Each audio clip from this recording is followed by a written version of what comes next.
Hey guys, welcome back to the Hess Project. I'm John Ortolaza, and we're talking about the penultimate episode of Mandalorian Season 2, The Believer, Chapter 15. It's all out of order. Nonetheless, let's get right into it, guys. I don't want to waste any time. This episode was another hit episode. I absolutely adored it, especially the end. My God, the end really tugged at the heartstrings, but let's get a little bit into it. So Mando needs the assistance of Bill Burr's character from season 1 in that episode, called The Prisoner, when they were going after that one dude with the tentacles. Yeah, that dude. So he needs his help to get Baby Yoda back, because Grogu has been taken by Moff Gideon in the previous episode. So Boba Fennec, I remember that's her name, right? The lady from Agents of S.H.I.E.L.D. Yes, Fennec.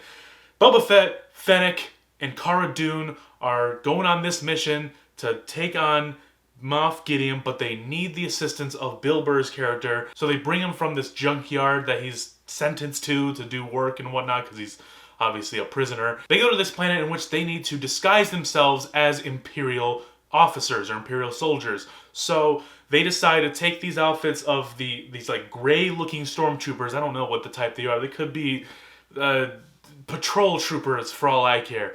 Nonetheless, they switch out their outfits for this one. Mando is like, I'll do this, man. Bill Burr is like, he's such a great presence in this show. I love Bill Burr. He's just funny. He's kind of like the comic relief, but there's purpose. There's more to Bill Burr, I think, in his stand-up, and there's more to his character than just being the one-liner, the funny guy. Getting back to it, Bill Burr is surprised that Mando said he'll go with him. He's like, well, can't you take your helmet off? You can't? And it's not like this jarring thing that happens in the show that Mando just suddenly stops wearing his armor. No, he has run into people in his journey that we've seen in this season in particular that, questions his Mandalorian faith. Because at one point, he was thinking, this is the way. This is the one way that Mandalorians think and believe. That you must not ever take off your armor. You must not ever show your face to anyone. And if you do, you can never wear the armor ever again. We're seeing Din Djarin, and it's just really fun and refreshing to see that kind of thing toed with in the Star Wars universe. So they're inside this cruiser, and they're trying to get back to this Imperial base, so they're delivering this highly explosive something. I don't know what it is. Coronium. And the mission is halted by Pirates of the Galactic Caribbean. Yes, pirates are chasing after this cruiser with Mando and Bill Burr in it. And Mando's on the top and he's fighting these pirates. You can tell he's gotten a little too used to his Beskar armor because he's trying to take some hits, but he actually gets hurt. So he's like, oh crap, I gotta fight smartly. I gotta fight better. So then he still manages to take them all out, which is badass. They reach this bridge and they have to cross it with the cruiser, but they have to slow down so they don't fall off. Then these TIE fighters come and take out all the other pirates. They're all celebrating. All the stormtroopers are coming out and celebrating with the two guys, Bill Burr and Mando. And it's just funny. Just that whole scene, you see the stormtroopers come and rally together to take out all the pirates. It's very reminiscent of a dope moment you would have saw back in the prequel era, in the Clone Wars. You see the clone troopers doing something like this, and we would all cheer, we would all praise them, because clone troopers, they're dope! But in here, it's the bad guys, but it's the same kind of scene, and it's a real nice flip of the coin to see that. Like, this army used to rule on the good side, and it's just very interesting to see that flip of the coin. They manage to find a terminal inside that will give them the coordinates of Moff Gideon. Mando agrees to do this facial recognition thing on the terminal, and you would think that they'd have some sort of system implemented where they'd only do members of the Empire, but no. One of my favorite parts of the episode was when Mando tried to scan with the helmet on, it didn't take, and he, without hesitation, took off the helmet and had his face scanned. He did everything he could, no matter what it took, to get Baby Yoda back. And he's still doing it. And I thought that was just a nice little moment. He ignored the creed that he was brought up by from the Mandalorian cult, and he did everything he could to save Grogu, and he's still doing it. Then this hotshot officer tries to sit them down so they can have a drink, talk about where they're from and all that. Bill Burr at this point is getting triggered because he used to work for this officer. He is just listening to all the nonsense that he's saying. He's like, yeah, we killed these guys. And he's like, yeah, they're innocent lives. Yeah, but all for the greater good of the Empire. Yeah, and they're dead.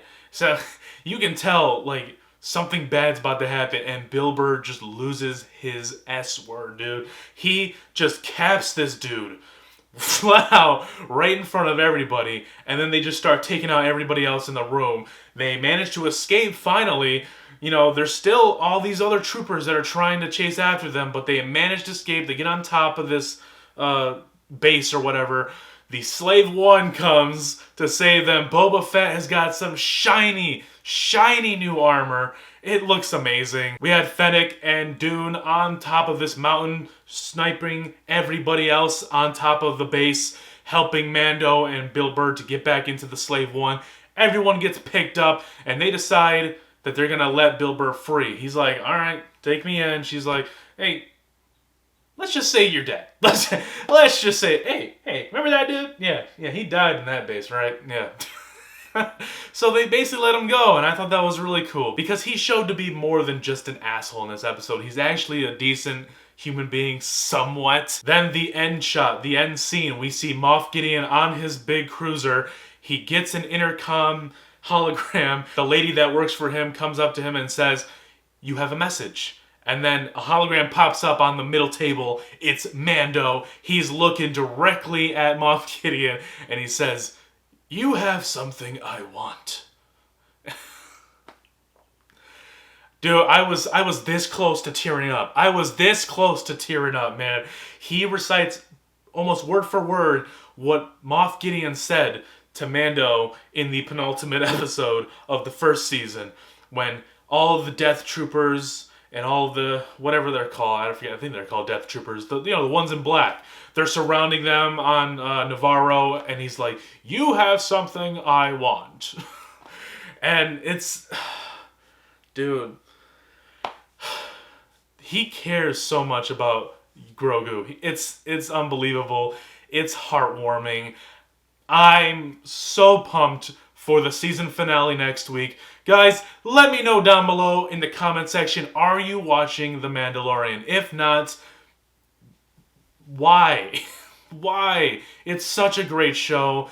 Regardless if it's Star Wars and you're not into Star Wars, it's got enough to pull in people that weren't fans before. In my opinion, I think it does. I think it does a lot better of a job than the movies does. Leave your comments down below and your predictions for the season finale of Mandalorian Season 2. Leave a like while you're at it and subscribe to the channel. And stick around because I'm going to be doing reactions to all of the Star Wars and Marvel shows that were announced and have sneak peeks, sizzle reels, and first looks, all that jazz. It's going to be great. The next couple days are going to be really awesome and busy for the Hess Project. Be sure to stick around, guys, because there's more to come.